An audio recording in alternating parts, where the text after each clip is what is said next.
Okay, let's see how this looks. Okay, it's still underexposed. I knew I should have brought some more lights out here. It's way too dark. Dude, you should have known better than to try and film in low light with a camera like that. It's super high resolution, like 33 megapixels. That means each pixel is only, what, 5 micrometers across? That's way too small. They're hardly collecting any light at all. Well, what would you suggest then? You should be using this instead. It's a Sony a7S III, and they do super well in low light because they have huge pixels that can collect a lot of light even from dim environments. What? That's not how that works. Yeah, it is. I mean, why else would the a7S cameras have a reputation for their great low light performance? They're only 12 megapixels, so each individual pixel has a lot of surface area, and so it can collect a lot of light. But it's actually not 12 megapixels though. Wait, what? Yeah, actually someone put the a7S III sensor under a microscope and found out that it actually has a 48 megapixel quad Bayer sensor.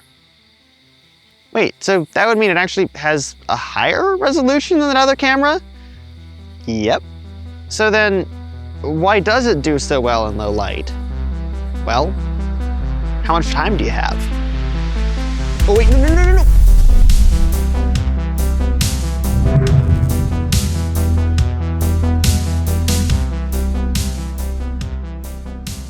Alright, so let's talk about low light performance. It's fairly well known that if you take a photograph of a scene without a lot of light, then that photo will tend to have a lot more ugly noise in it than a photo taken with plenty of light. But why is that? Well, there are a number of factors which can cause this noise to appear, and we will talk about those in detail. But there are also some common myths about low light performance that I'd like to dispel. As I alluded to in the opening, there's a common idea among photographers and videographers that pixel size determines the amount of light a camera can collect. The idea is that pixels with more surface area collect more light from the environment, and therefore produce less noisy images. I understand where this idea came from, because there is a correlation between the size of a camera's pixels and its performance in low light, but the explanation as to why this is the case is wrong. In reality, the size of the pixels has a negligible impact on the amount of light the camera collects from the environment. And to understand why, let's start with an analogy. Imagine that the photons making up the light in a particular environment are like raindrops falling down and hitting the ground. A camera's sensor is sort of like a bucket aimed up at the sky, collecting rainfall in order to measure its intensity. The larger the bucket is, the more rain it will collect in a certain time frame. If the bucket in this analogy is like a camera sensor, then this would seem to imply that it's the size of the sensor which determines the amount of light a camera can collect.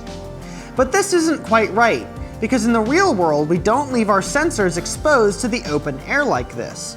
If we did, light coming in from all angles would randomly impact the sensor and create an indistinct blur of an image. In order to create usable images, we have to use lenses to focus the incoming light down onto the sensor. In this analogy, the camera lens would be like a big funnel that collects light and redirects it down into a collection area. And notice that with the introduction of a funnel, the bucket size no longer matters. If the funnels were the same size in proportion to their respective buckets, then the collection rate would be different. But if we make the funnel over the small bucket have the same size opening as the one over the large bucket, then the system will have the same amount of surface area facing the sky, and will therefore collect the same amount of rainfall. In the real world, if the funnel represents a lens, then the funnel diameter represents the diameter of the lens's entrance pupil. Every lens has an aperture inside, which serves to limit the amount of light which reaches the sensor. Some portion of the light which enters the front of a lens will pass through freely, while some will hit the aperture and reflect back out. The larger the opening created by the aperture, the more light will pass through the lens. Technically, though, the optics in front of the aperture can also have an impact on how much of the incoming light passes through. So to be more precise, we consider the size of a lens's entrance pupil to be the size of its aperture when viewed through the front of the optical system. This size may be larger or smaller than the physical aperture. Anyway, we can see that if two lenses have the same size entrance pupil, they'll collect the exact same amount of light from the environment. But it's at this point that our analogy comparing lenses to funnels breaks down. When talking about a real camera lens, there's no guarantee that all of the light passing through will actually end up hitting the sensor. Some of it may miss if the sensor is too small. In that case, the sensor would only be receiving a fraction of the total light collected. However, it's not hard to see why this is the case. If we follow the light paths in reverse, we can see that a smaller sensor actually has a narrower field of view than a larger one. The extra light that it's missing corresponds to the parts of the image which are just outside its field of view. This problem can be fixed by changing the focal length of the lens while keeping its entrance pupil the same. The focal length of a lens essentially determines how wide of a field of view the resulting image will have. When the focal length is adjusted such that the field of view between the two systems matches, the two sensors will end up collecting the same amount of light. And this is important to remember. If two camera systems have the same field of view and the same size entrance pupil, then they will always collect the same amount of light. Okay, so let's take what we've learned so far and try applying it to a real-world scenario. Let's say that we have a pair of cameras with two different sensor sizes, and we'd like to equalize the amount of light that each sensor receives. So first of all, let's make sure that the field of view is the same between both cameras. The camera on the right has an APS-C size sensor and a lens with a focal length of 30 millimeters. The camera on the left has a full-frame sensor, which is 1.5 times the size. If the focal lengths of the two cameras were the same, then the camera with the larger sensor would have a field of view that's 1.5 times wider. So to counteract this, we need to use a lens with a focal length that's 1.5 times longer.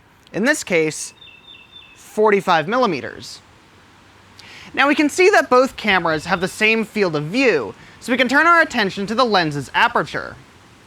Let's set both cameras to use the same aperture setting, f2.8, and that should give us an equal exposure between the two. Right? Actually, no. They don't have the same exposure. Remember, we're trying to make sure that both lenses have the same diameter entrance pupil. And if we look through the front of our two lenses, we can see that the entrance pupil is actually smaller on the smaller camera. This is because the F number in our camera's menu actually doesn't directly correspond to the size of the lens's aperture. It would be easy to make this mistake, because this setting is often referred to as the aperture setting. The F number actually refers to the density of light transmitted from the lens to the sensor. That is, the amount of light per square millimeter. But the sensors are different sizes, so the total amount of light collected is different. We can see that this is true when we look at the equation used to calculate a lens's F number. The F number is equal to the lens's focal length divided by the diameter of its entrance pupil. Note that the equation specifies focal length, not field of view. Our cameras have the same F number and the same field of view, but the actual physical focal length of the two lenses are different. One is 30 millimeters and the other is 45 millimeters. So using this equation, we can see that the 30 millimeter lens will have a smaller entrance pupil for the same focal length. To make sure that the entrance pupils are the same, we need to use an F number on the smaller camera that's 1.5 times less than the one on the larger camera. And hey, would you look at that? That's the ratio between the sizes of the two sensors, which of course isn't a coincidence. In order for a lens on a small sensor camera to collect the same amount of light as one on a large sensor camera, both its focal length and its F number need to be divided by the ratio of the two sensor sizes. And if we do this, we can see that yes, in fact, the two cameras are now receiving the same exposure. Okay, so I hope all of that was sufficient to convince you that it's the lens, not the sensor, which determines the total light collected by a camera. It doesn't matter how the sensor is subdivided into pixels or how big that sensor is. The amount of light collected is dependent on the entrance pupil diameter, field of view, and exposure time. That's it. But with that established, let's go back to our original question and try to uncover what actually causes the correlation between pixel size and low light performance. Let's start by establishing what it means for a camera to be good in low light. As mentioned earlier, when working in a low light environment, the images produced by a given camera will tend to have a lot more ugly noise than they do in well lit environments. If an image is too noisy, then it won't really be usable.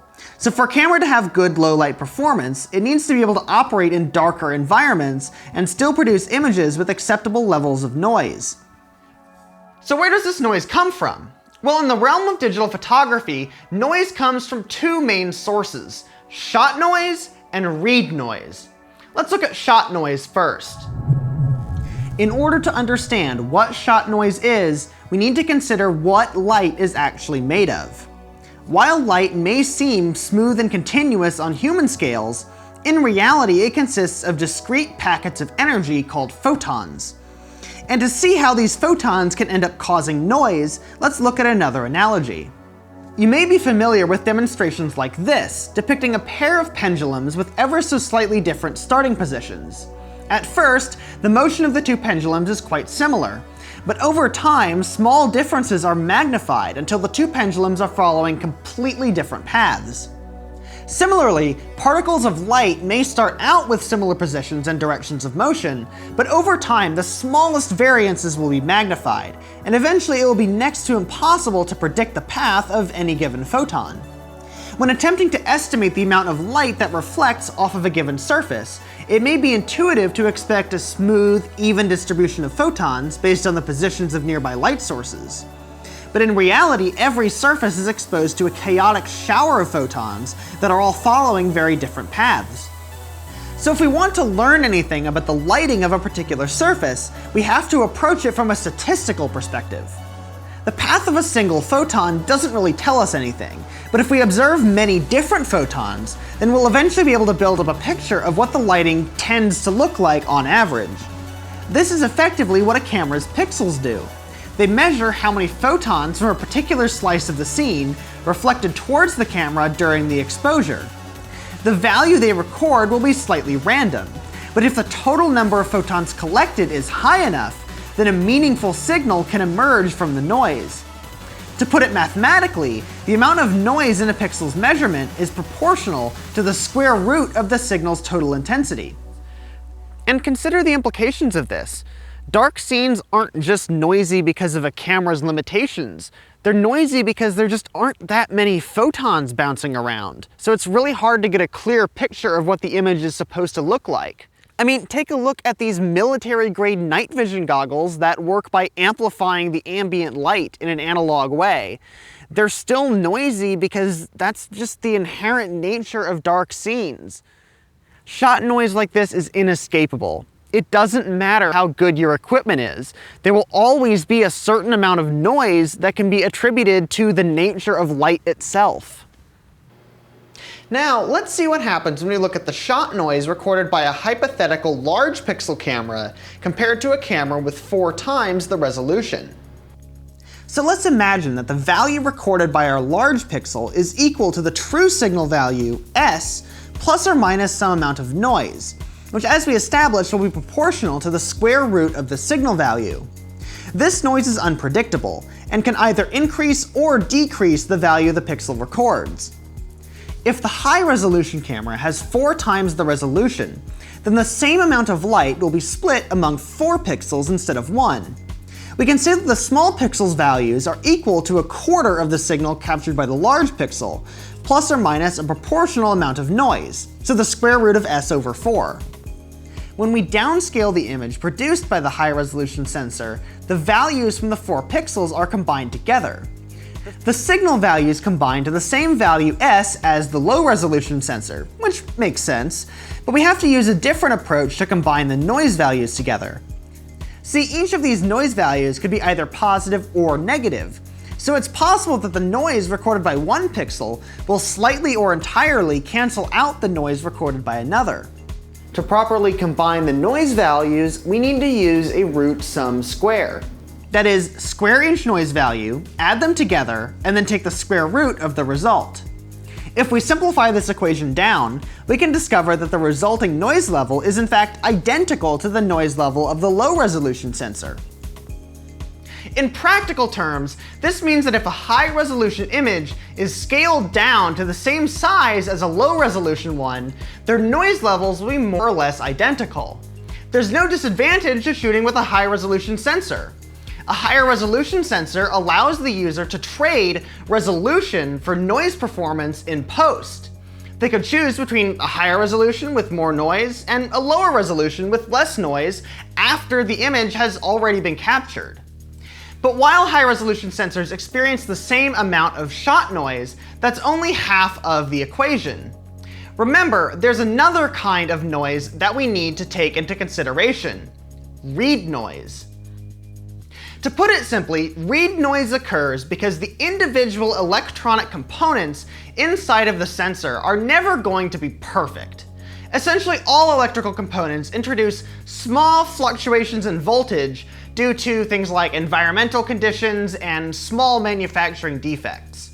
When the value recorded by a particular pixel is read and digitized, these tiny fluctuations will manifest as noise in the resulting image. The important point to consider here is that just because a pixel is smaller, that doesn't necessarily mean that there will be less read noise. The level of read noise will instead be determined by component choice and manufacturing. So if the level of read noise is kept constant, adding more pixels will also add more sources of read noise into the image. Let's go back to our earlier example and demonstrate this mathematically. When factoring in both shot noise and read noise, the value recorded by a large pixel should be equal to the signal, S, plus the shot noise, the square root of S, plus some constant read noise. And looking at a sensor with 4 times the resolution, the signal and shot noise values will be the same as before, plus the same constant amount of read noise. When the values of neighboring pixels are combined in order to match the resolution of the large pixel sensor, the signal and shot noise values will match those of the other camera just like before, but the read noise values will not. The large pixel camera has just a single read noise quantity added to it, while the small pixel camera is averaging together 4 separate read noise values. Using sum of squares to compute the total amount of read noise, we find that the small pixel camera will, on average, have twice the amount of read noise as the large pixel one. So while there's no disadvantage to using a high-resolution sensor when it comes to shot noise, there is a disadvantage when factoring in read noise. The severity of this disadvantage, though, can vary quite a bit depending on the specifics of the scenario. As I said earlier, this analysis assumes that the smaller pixels produce the same amount of read noise, and this may not always be the case. Sometimes smaller pixels do have lower read noise than larger ones, though usually not quite enough to totally eliminate the disadvantage. So let's see how our predictions match up with reality by comparing these two cameras again. In order to measure the amount of read noise that each one produces, I'm going to cover the sensor so that it's receiving no light, and then take a picture to see how much read noise there is. Comparing the two images one-to-one can be difficult. So to see which one has more noise, I ran some math to show that when comparing pixels one-to-one, the higher resolution camera actually does have less read noise. To see why it was designed this way, we need to consider how read noise will affect the image if I open the cameras up to receive light again. The smaller pixels will each be receiving a smaller amount of light than the large ones, so the read noise will make up a larger proportion of the signal. If the level of read noise were the same between the two cameras, that would mean the higher resolution one would have more read noise. Downscaling the images to the same size would mitigate the disadvantage, but not entirely eliminate it. So in order to compensate for this disadvantage, the camera had to use better designed, less noisy pixels. So I hope you can see that high-resolution sensors don't necessarily have to have more read noise, but bringing them up to the same level of performance could incur additional costs. To recap, the amount of shot noise in two similarly exposed images will always be the same as long as the images are scaled to the same size. But the amount of read noise will vary depending on both the number of pixels and their specific design. It's important to be mindful of both sources of noise because they can both be important. In well-lit scenes with plenty of light, the signal reaching the sensor will easily overpower the read noise, rendering it insignificant. The limiting factor in these cases tends to be the shot noise in the scene itself. So when there's plenty of light, the pixel size doesn't matter much. But as the light level decreases, the read noise starts to become more and more significant, until eventually it's the read noise, rather than the shot noise, that's limiting the clarity of the image. If the light level is too low, then it will be next to impossible to distinguish the signal from the read noise. So therefore it'll be impossible to create a usable image without introducing more light. Since the amount of read noise varies from camera to camera, this noise floor varies too, and it's the main factor limiting a camera's low light performance. So there you have it. All else being equal, cameras with smaller pixels will perform worse in low light due to read noise. All else usually isn't equal though. This disadvantage can be overcome with better design, so it's important to actually measure a sensor's noise performance before making assumptions. Beyond the pixel size, there's also another factor which can play an important role in determining a camera's low light performance: a second native ISO. But in order to explain what that is and how it works, let's examine how the electronics inside of a pixel actually work. Alright, here it is. This is a model of all the major components that comprise a typical pixel. Now this model may not be 100% accurate, since the exact designs of each sensor's pixels are closely guarded secrets. But this should still serve as a fairly good approximation. First, on the left, we have a photodiode. A photodiode is a device that converts incoming light energy into electrical energy. It's kind of like a solar panel actually, just on a much smaller scale. The more light hits the diode, the more electrical current it produces. However, at this point it's necessary to convert the increase in electrical current into a voltage that can be read by an analog to digital converter. So when it's time to read out the value recorded by a pixel, a switch connects the photodiode to a capacitor, and as the capacitor accumulates charge, the voltage across it increases. And this voltage is then fed into an amplifier, which boosts the voltage by some amount. The output from this amplifier is then fed into an analog to digital converter, or ADC, which passes a digital representation of the voltage level on to the rest of the camera's processing pipeline. So how does ISO factor into this? Well, when the user raises the ISO setting, the amplifier is turned up, so the signal will be boosted more before being digitized. The shot noise, as well as any read noise introduced prior to the amplifier, will be boosted by the same amount as the actual signal. So raising the ISO doesn't actually have any impact on the image's signal-to-noise ratio. Images captured at high ISOs are noisy not because the ISO is high, but because they're underexposed. There isn't enough light to create a clean image, but the amplifier is boosting the image such that it doesn't look underexposed. ISO will only affect the signal-to-noise ratio if there's a significant amount of noise introduced by the amplifier itself or the analog-to-digital converter. If these sources of noise are negligible, then we can say that the sensor is ISO invariant.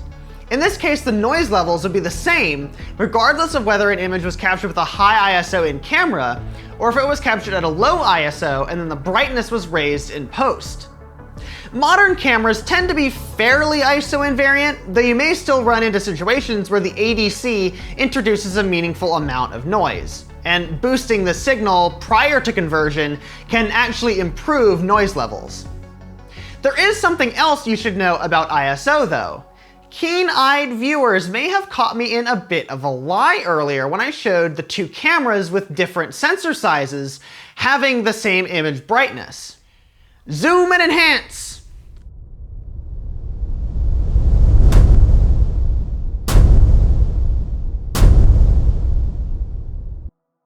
That's right, I had to set the ISO on the smaller camera lower than the ISO on the larger camera.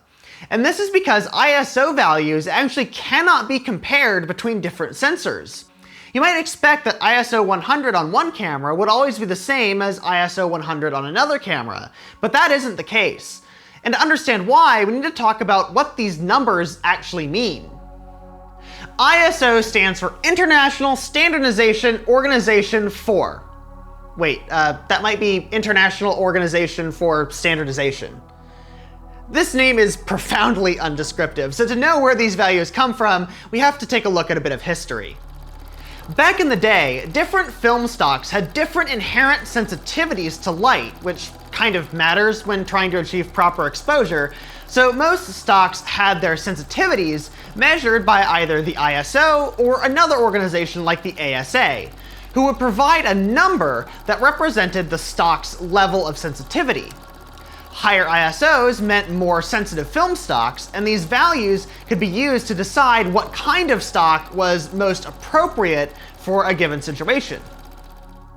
Fast forward to the digital age, and cameras now had a built-in amplifier that could control how bright or dark an image appeared.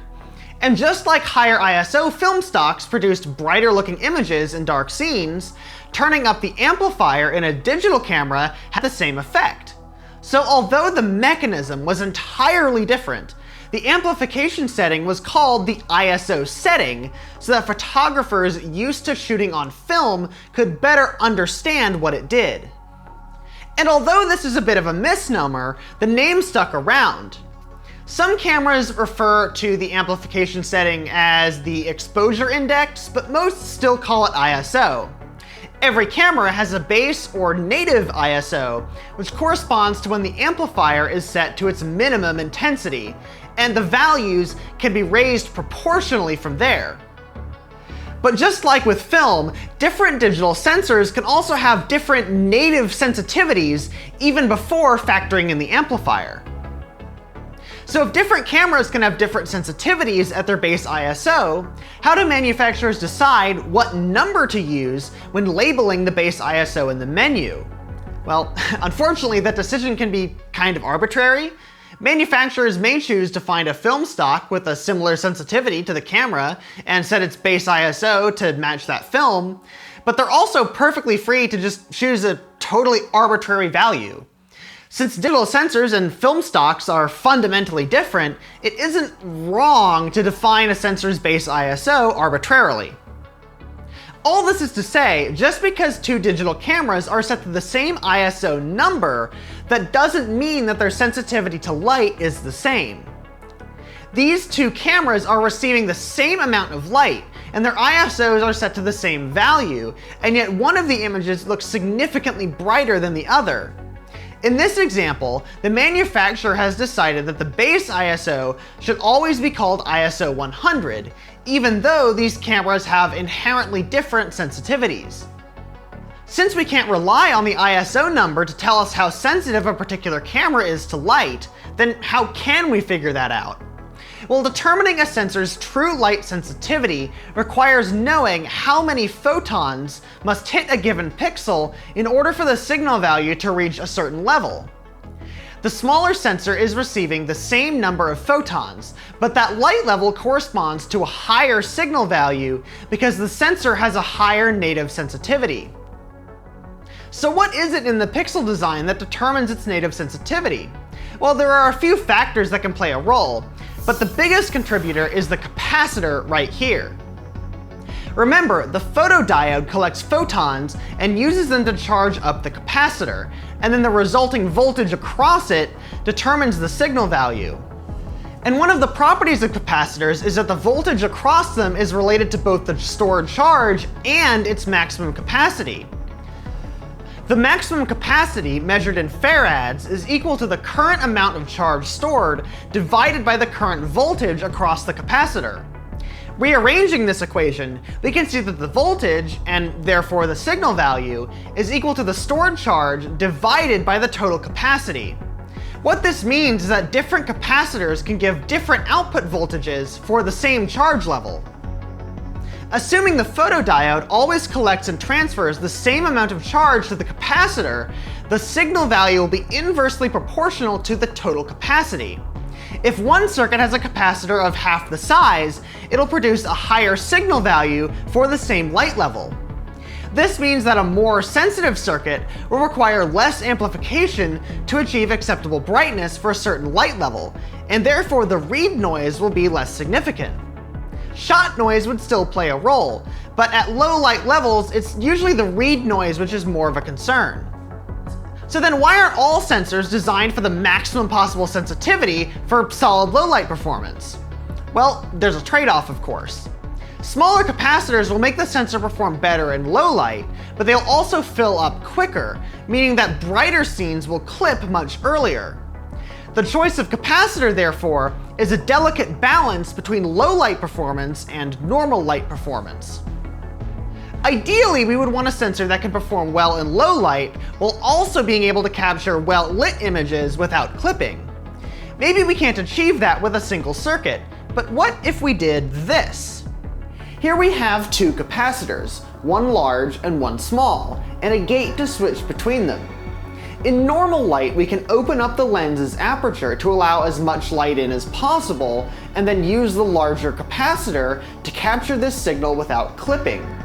Meanwhile, in low light environments, we can choose to use the smaller capacitor to minimize the amount of read noise. A sensor like this effectively has two native sensitivities that it can switch between, almost like a dual native ISO. Now, this may not be precisely what's going on inside of dual ISO cameras, since the details of their sensor designs are proprietary secrets, but it's almost certainly something similar to this. Something else you may notice when comparing different cameras is that the ones with smaller sensors tend to have higher native sensitivities. This is because smaller sensors are often paired with smaller lenses that collect less light from the environment. In order to allow the user to achieve reasonable exposures with small lenses, the native sensitivity is set higher than it would be on a large sensor camera. This is also why smaller sensors tend to produce noisier images. Their lenses typically collect less light, but their higher sensitivity disguises this fact. But despite this, less light still means more shot noise. So this higher level of shot noise, combined with the sensor's read noise, results in a noisier image overall. Wow, it's been a long journey, but we're finally ready to answer the question posed at the very beginning of this video. Why do some cameras perform better in low light than others? And what does pixel size have to do with it? Let's summarize what we've learned by comparing the Sony a7 IV to the Sony a7S III. Okay, so the a7 IV has a 33 megapixel full frame sensor, while the a7S III has a 48 megapixel full frame sensor with a quad Bayer filter arrangement. However, while the a7S III does have 48 megapixels, in all of its photo and video modes, it uses a technique called pixel binning to combine the charges of neighboring pixels together and then read them out as a single value. This effectively combines 4 pixels into 1, and since they're read out as a single value, read noise is only applied once. So the a7S III effectively functions as a 12 megapixel camera, despite not technically being one. So, if both cameras are using the same lens and the same aperture setting, then in well-lit environments, the a7 IV will tend to perform a bit better. As I discussed earlier, its pixels have less read noise than the a7S III's, so even though they're receiving less light individually, they still manage to maintain a similar level of dynamic range. And when the a7 IV's images are scaled down to the same size, the oversampling serves to reduce the noise even further, putting it in the lead. So to examine the low light performance of these two cameras, let's set them both up with the same exact exposure and then reduce that exposure one stop at a time. As we do so, we could increase the gain using the ISO setting so we're mainly focused on the noise, and we'll observe any differences between the two cameras. And when we do this, we see that the relative performance of these two cameras remains the same as before up until around 2 stops underexposed. The A7 IV has a second native ISO that's 2 stops more sensitive than the first base. So when we reach 2 stops underexposed, it switches over to that second circuit. Now when it does this, the shot noise remains unchanged, since the same amount of light is entering the camera. But we've gone from boosting the read noise of the first base ISO by 2 stops to boosting the read noise of the second base ISO, well, not at all. So once this happens, the shadows of the image become noticeably cleaner, and dynamic range improves. But the A7S III doesn't get to benefit from this because its second native ISO is much higher up. And if we continue reducing the exposure past this point, the A7 IV remains in the lead up until around 4 1/3 stops underexposed. At that point, the A7S III switches over to its second native ISO and takes the lead. The A7S line is designed to maximize low light performance, so its second native ISO is much more sensitive than typical. So as such, once the A7S III switches over to its second native ISO, its noise floor is much lower, and it can see much further into the shadows before the image becomes unusable. Huh. So the reason the A7S III does so well in low light is just because of the second native ISO. The lower resolution has nothing to do with it? I mean, kinda, yeah. I mean, the low resolution sensor does have some advantages, like allowing Sony to use noisier pixels without reducing dynamic range, but that's not the main reason it does so well in low light. Hang on, wait a minute, that means I gave you good advice at the start. The A7S III would have been better in low light, so why did you spend the last however long lecturing me if I was right in the first place? Because you were right for the wrong reason, and I think that it's important to understand the real mechanisms underlying all this stuff. Now, as for why it took so long, it's because I'm kind of obsessive, and I think about this stuff way too much. Most people find it off-putting, so now I confine my nerd rants to my YouTube channel, where people are free to click away if they find me annoying. But if you're still watching this far into the video, then I assume that you like learning about this stuff too. And, well, there you have it. I hope you all enjoyed this video. I certainly put a lot of effort into making it, so I appreciate you watching. My name is Cayman Crocker, signing off.